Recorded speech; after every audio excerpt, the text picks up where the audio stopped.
RTE are up to their old tricks again, this time inviting in no less than 4 sympathetic reporters and politicians to decry the fact RTE is running out of money. Listen to this.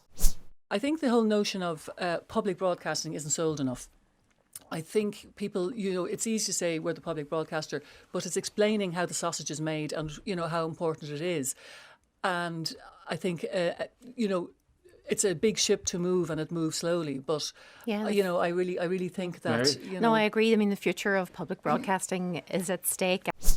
It's interesting. RTE is using our money to tell us we're not giving them enough money.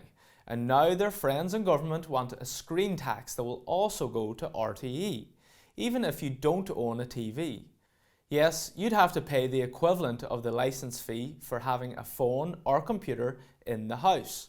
So I'm going to give you 5 reasons why it's time to scrap the TV licence, forget the screen tax, and let RTE sink or swim by itself. Number 1.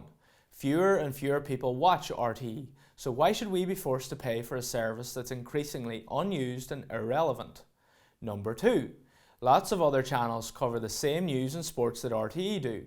Channels such as Virgin Media don't get a cent from taxpayers, and yet they're able to survive. RTE can also survive without the licence fee, just like every other media company in the world does. Let them sink or swim on their own merits. Number 3. Public service broadcasting is already done by radio and TV outlets in Ireland, where they broadcast the information to the public. So claims by RTE that they're somehow unique or critical to the national conversation ring very hollow indeed. Number 4. The massive 6-figure salaries enjoyed by numerous staff in RTE show they're taking advantage of us taxpayers, and they've been doing it for a very long time. Let them become a normal company that doesn't milk the taxpayer, and then they can decide on their own pay packets. Number 5.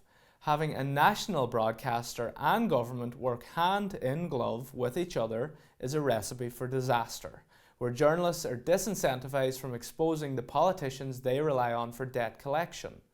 The never-ending hit jobs by RTE against people who oppose government policy and the political elite is a good indication that there's a toxic relationship at play between the power brokers in RTE and our government.